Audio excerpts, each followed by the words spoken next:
Hello children, this is Shrimati Manisha Shrivastava, उच्च माध्यमिक शिक्षक from government higher secondary school Guraiya, district Chhindwara, Madhya Pradesh.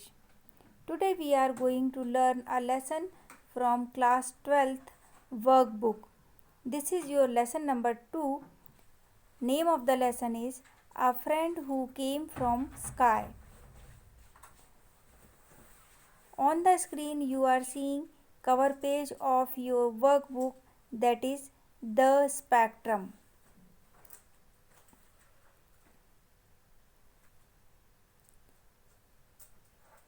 The very first question we take from word power. Question number A. What other things do you think could be described by each verb besides those given here? यहाँ पर एक first column में verb दिया हुआ है और उससे related motion जिस नाउन का है वो दिया हुआ है. इसके बाद जो थर्ड कॉलम था वो आपका ब्लैंक दिया हुआ था, उस पर मैंने जो सही आंसर है वो फिलअप किया है. Use a dictionary if necessary, यदि ज़रूरत पड़ती है तो डिक्शनरी का भी उपयोग करें.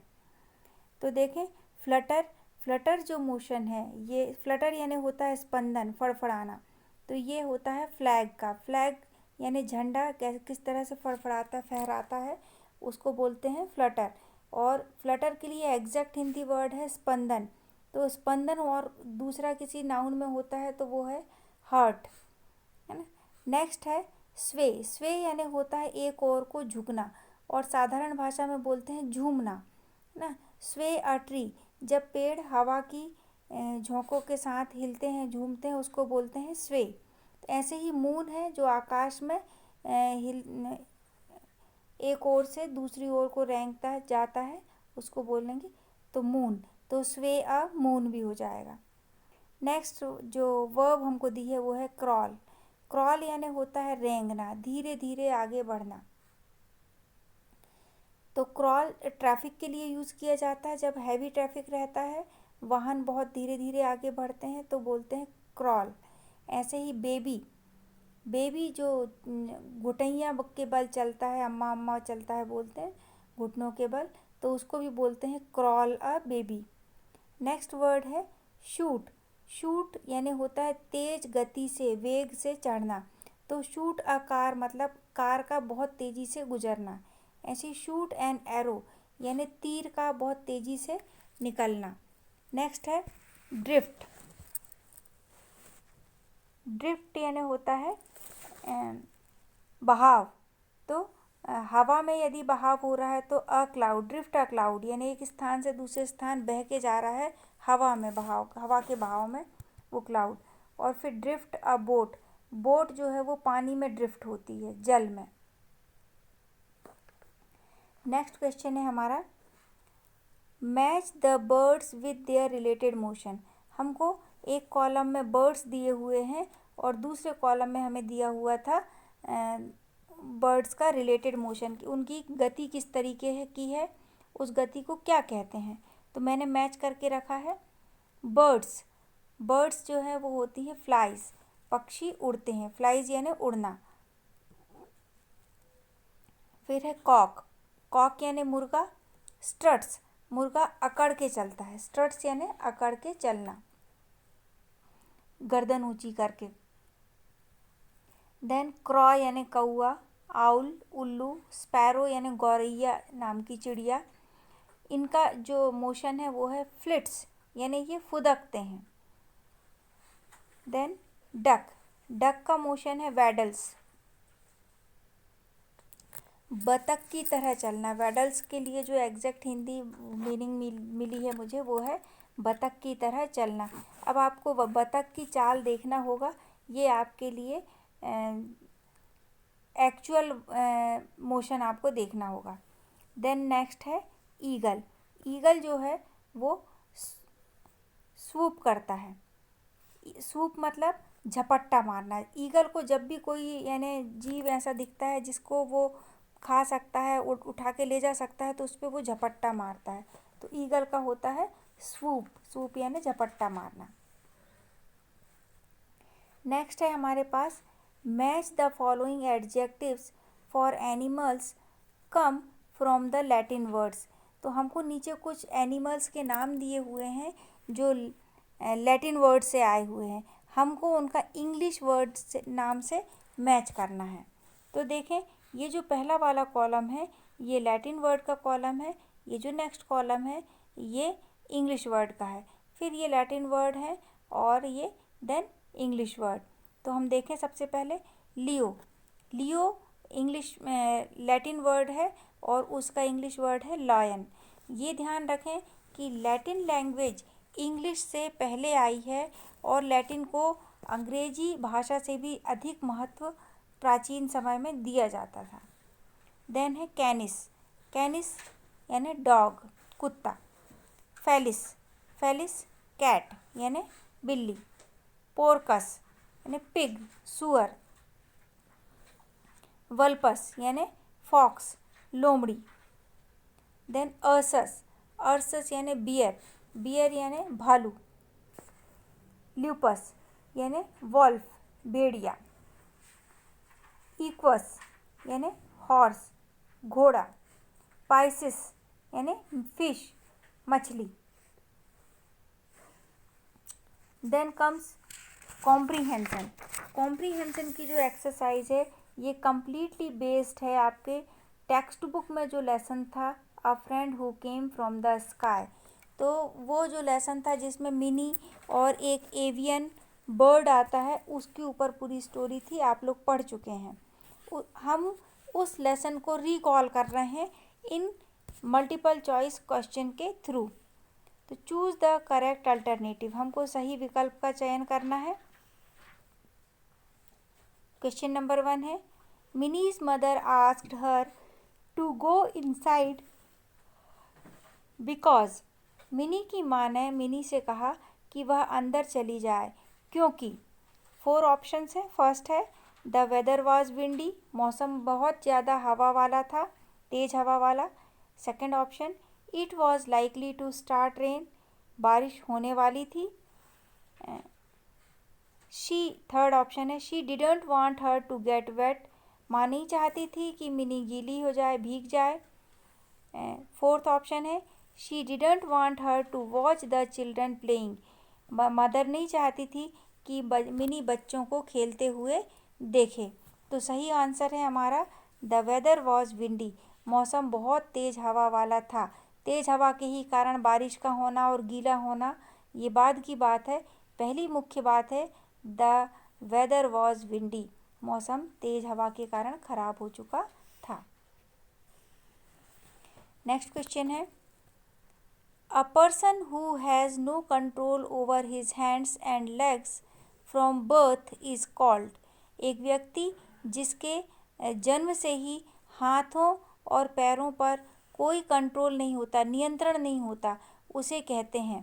पहला ऑप्शन है अ पैरालिटिक यानी एक लकवाग्रस्त। अ डिसेबल्ड यानी एक अक्षम व्यक्ति। एन इंसेन, इंसेन यानी होता है पागल, तो एक पागल व्यक्ति।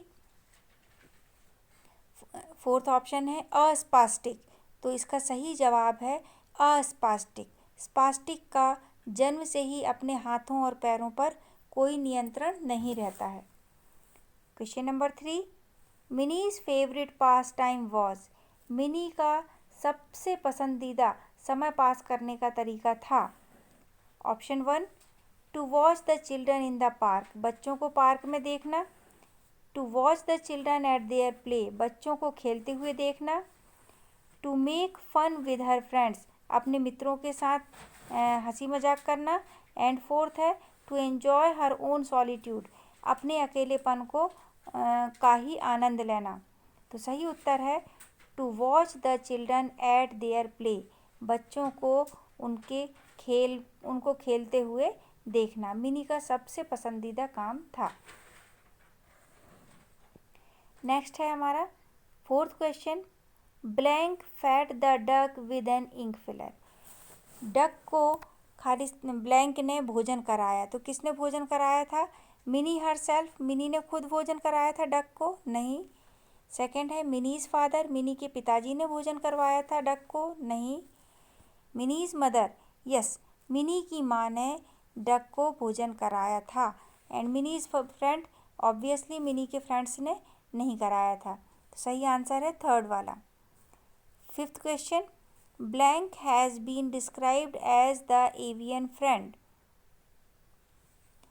किसे एवियन फ्रेंड, एवियन यानी पक्षियों से संबंधित मित्र कहा गया है? ऑप्शन 1 है अंजू, अंजू को नहीं, मिनी नहीं, द डक, यस, डक को ही एवियन फ्रेंड कहा गया है। और ये फोर्थ ऑप्शन है प्रिया, ये भी नहीं।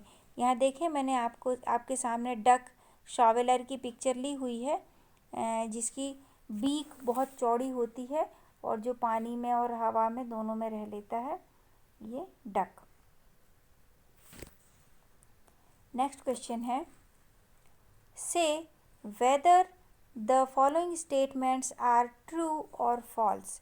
आपको बताना है कि क्या ये नीचे जो स्टेटमेंट यानी वाक्य दिए गए हैं ये सही हैं अथवा गलत हैं। तो जो सेंटेंस सही है उसके लिए मैंने ट्रू लिखा हुआ है, जो गलत है उसके लिए फॉल्स लिखा हुआ है।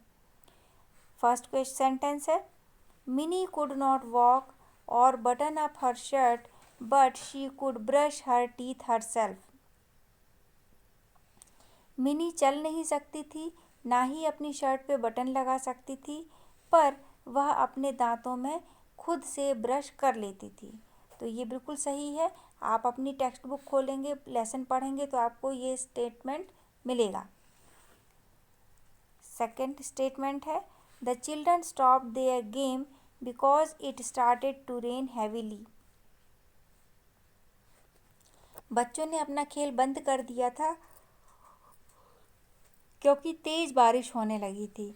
नहीं, तेज हवा चल रही थी, बारिश भी होने लगी थी, लेकिन बच्चों ने अपना गेम बंद तब तक नहीं किया था जबकि अनदर बॉल उनके गेम के बीच में नहीं आई थी, और वो अनदर बॉल थी डक, है ना। तो ये जो सेकंड स्टेटमेंट है ये फॉल्स के अंतर्गत आएगा। Third statement, Mini was expecting Mitra to wake her up at night.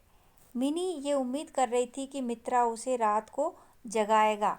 तो ये बिल्कुल सही स्टेटमेंट है, ट्रू है, क्योंकि मिनी ने इसी कारण से मित्रा की बास्केट अपने बेड के ठीक बिसाइड, ठीक बाजू में लगवाया था। तो थर्ड स्टेटमेंट हमारा ट्रू हुआ। Fourth statement, the children were excited to see the duck being fed with an ink filler. बच्चे बहुत उत्सुक थे, उत्साहित थे डक को इंक फिलर यानी ड्रॉपर से भोजन कराते हुए देखने में। तो ये जो सेंटेंस है ये जस का तस सेंटेंस आपको लेसन में मिलेगा, पर वहाँ पर एक्साइटेड वर्ड यूज़ नहीं हुआ है, वहाँ यूज़ हुआ है थ्रिल्ड। तो ये सेंटेंस हमारा फॉल्स हो जाता है। नेक्स्ट है fifth statement, Mitra the duck flu by himself and departed. ये सेंटेंस भी यहाँ पर फॉल्स है, क्योंकि मित्रा अपने आप से नहीं उड़ के गया था, बल्कि मित्रा को एक नियर बाय लेक में मिनी के फादर और उसके फ्रेंड्स और मिनी लेके गए थे, और वहाँ पे वो जो डक था मित्रा वो शॉवल करने लगा था, बिल्कुल वैसे ही जैसे ये वो बर्ड शॉवल कर रहा है लेक पर। तो ये फिफ्थ स्टेटमेंट हमारा फॉल्स होता है। मैंने आपको इसके पहले वाली क्लास में बताया था कि रीडिंग सेक्शन के अंतर्गत हमारे पास दो पैसेज आते हैं। एक पैसेज 12 मार्क्स का होता है और जो नेक्स्ट पैसेज होता है वो 8 मार्क्स का रहता है। तो 12 मार्क्स के जो पैसेज रहते हैं उसमें आपको पैसेज से रिलेटेड क्वेश्चंस पूछे जाते हैं। तो उसकी प्रैक्टिस हमको रीडिंग टाइम के अंतर्गत दिए गए पैसेजेस से करनी है। तो इस लेसन का जो रीडिंग टाइम का पैसेज है वो हमने लिया हुआ है। यहाँ पर पैसेज जो है हम पढ़ते हैं और पढ़ने के बाद उससे रिलेटेड जो क्वेश्चंस हैं उनको सॉल्व करेंगे। इससे पता चलेगा कि हमसे क्वेश्चन आंसर ढूंढते बन रहा है कि नहीं बन रहा है।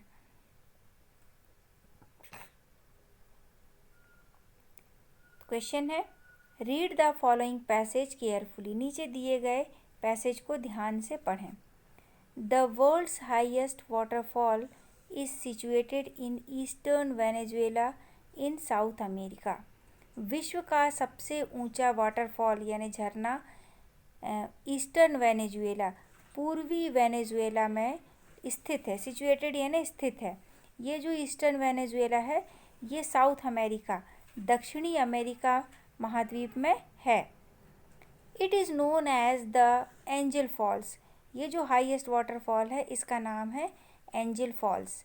It has been named after Jimmy Angel an aviator who discovered it in 1935 while on a flying mission. इस एंजल फॉल का नाम एंजल फॉल बना जिमी एंजल के नाम पर, जो कि एक एविएटर यानी विमान चालक था, खोजकर्ता, जिसने इसे एंजल फॉल को 1935 में खोजा था जब वो एक फ्लाइंग मिशन पे उड़ान की मिशन पर थे। यहाँ पर ये जो आप पिक्चर देख रहे हैं ये रियल पिक्चर है एंजल फॉल की, जो मैंने सर्च करके आपके लिए ढूंढी है।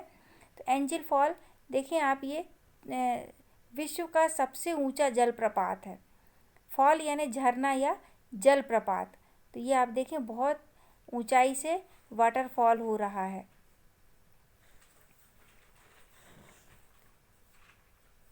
One has to travel by air past mist-covered cliffs and tall canyons to get a glimpse of the falls that hurtle down from the sides of Oyan Tapui. कोई भी जो एंजल फॉल को देखना चाहता है तो उसके लिए उसे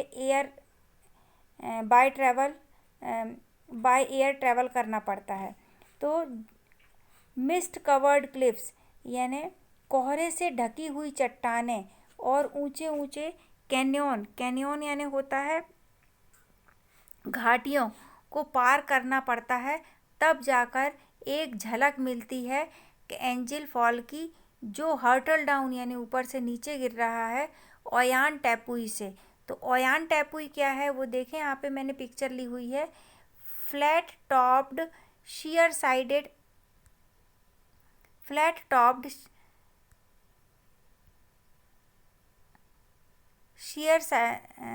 sided cliffs rising above the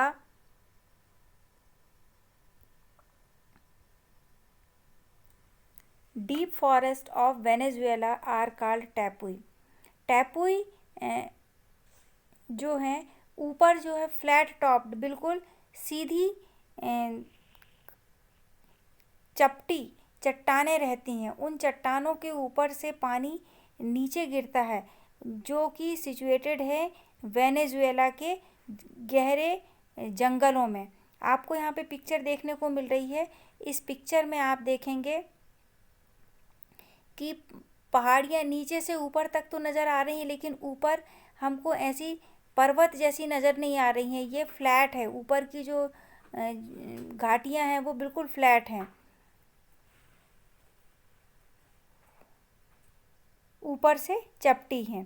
तो ये जो घाटियाँ कहलाती हैं ये कहलाती हैं ओयान टैपुई।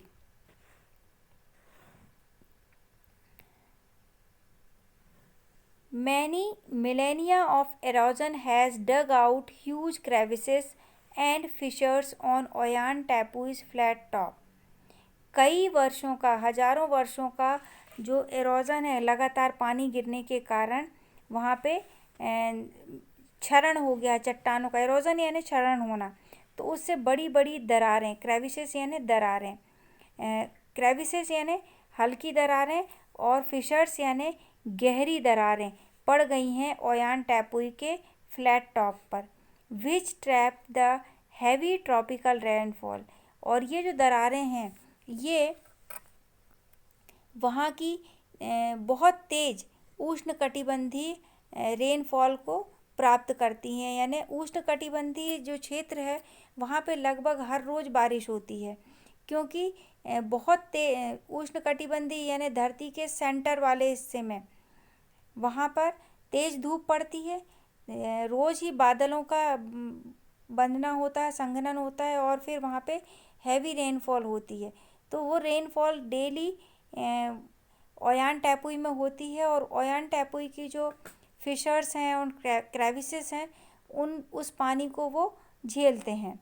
This water flows under the surface of the tepui and burst through the fissures in the cliffs ancient sandstone. तो ये जो पानी गिरता है ओयान टैपुई पे, वो अंदर ही अंदर सरफेस पे चलते रहता है और फिशर्स से जो फटी हुई ये चट्टानों की दरारें हैं वहाँ से पुराने जो सैंडस्टोन्स हैं, सैंडस्टोन्स यानी रेत वाले रेतीले पर्वत हैं, वहाँ से लगभग 200 फीट नीचे गिरता है किनार से। It falls into a large pool called angel Canyon. ये जो पानी ऊपर से गिरता है, ये एक बहुत बड़े पूल यानी तालाब में गिरता है। उस तालाब को नाम दिया गया है angel Canyon at the cliffs foot. और ये जो एंजल कैन्यन है, ये पर्वत के बिल्कुल पैरों पे यानी एकदम निचले हिस्से पर है। विच drains into the Churun river. और ये जो पानी लगातार गिरते रहेगा तो स्वाभाविक है ओवरफ्लो होगा। तो वो जो पानी ओवरफ्लो होता है वो चुरुन रिवर में से ओवरफ्लो होता है। चुरुन रिवर जो है a tributary of Caroni river. Churun river Caroni नदी की सहायक नदी है। ट्रिब्यूटरी यानी सहायक। At the bottom the fall dispersed into fine mist. एकदम नीचे जब पानी ऊपर से गिरता है तो जाके धरती पर टकराता है तो बहुत फाइन मिस्ट यानी कोहरे में बदल जाता है। Giving a feather touch to the rocks of the bottom. और वो जो मिस्ट है वो नीचे जो चट्टानें हैं उन चट्टानों के ऊपर ऐसा लगता है जैसे चट्टानों के फेदर यानी पंख निकल आए हों। वो पंख काहे के रहते हैं?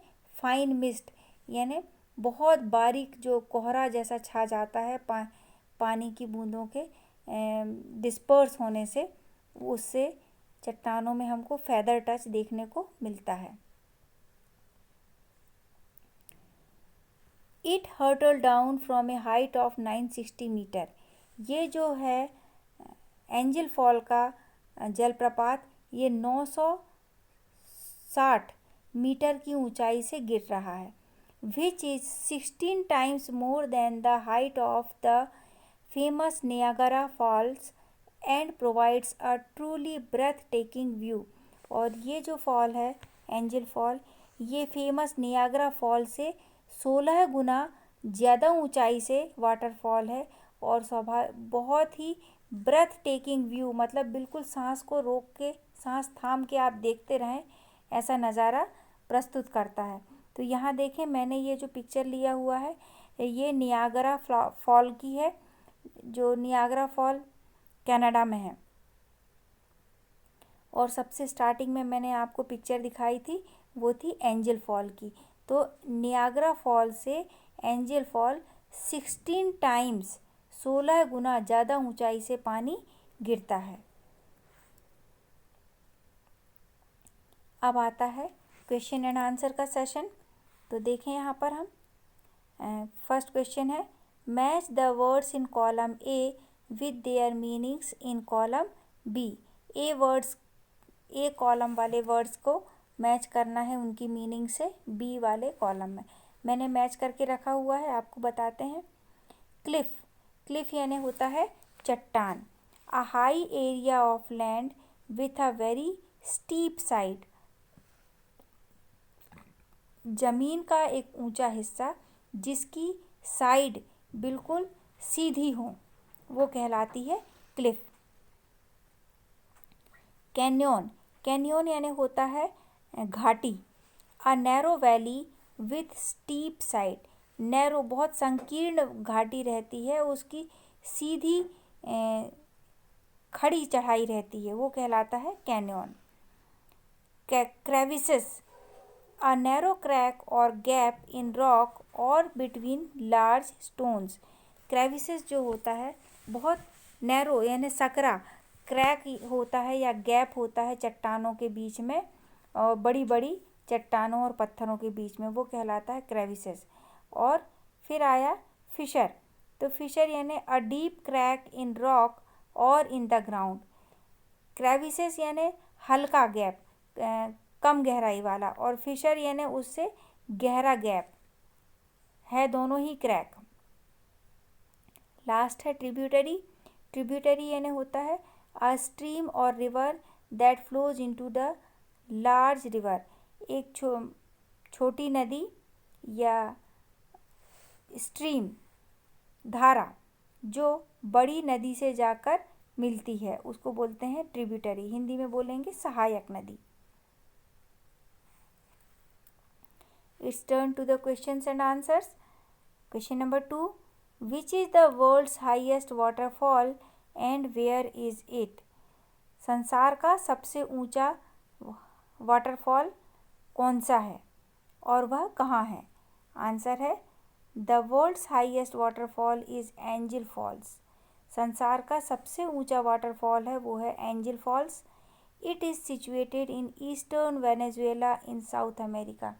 यह पूर्वी वेनेजुएला दक्षिण अमेरिका में स्थित है। Question number 3, what is the Angel Canyon and what is the Churun river? Angel Canyon क्या है और चुरुन रिवर क्या है? तो Angel Canyon is a large pool at the cliffs foot. Angel canyon पर्वत के निचले हिस्से पर बना हुआ एक बहुत बड़ा तालाब है। Churun river is tributary to the of the Caroni river. Churun river Caroni नदी की सहायक नदी है। And into it the Angel Canyon drains, और चुरुन रिवर में ही एंजल कैनियन का जो पानी है वो निकासी का रास्ता बनाता है। नेक्स्ट क्वेश्चन है, how is the Angel's waterfall compared to Niagara Falls? Angel waterfall को किस तरह से तुलना की गई है नियाग्रा वाटरफॉल से? आंसर है it hurtles down from a height of 960 metres which is 16 times more than the height of Niagara waterfalls. ये जो एंजल फॉल है ये 960 मीटर की ऊंचाई से ज़मीन की ओर पानी गिरता है, जो कि 16 गुना ज़्यादा है नियाग्रा की वाटरफॉल की हाइट से। यहाँ हमारा सेशन समाप्त होता है। Thank you. Have a great day.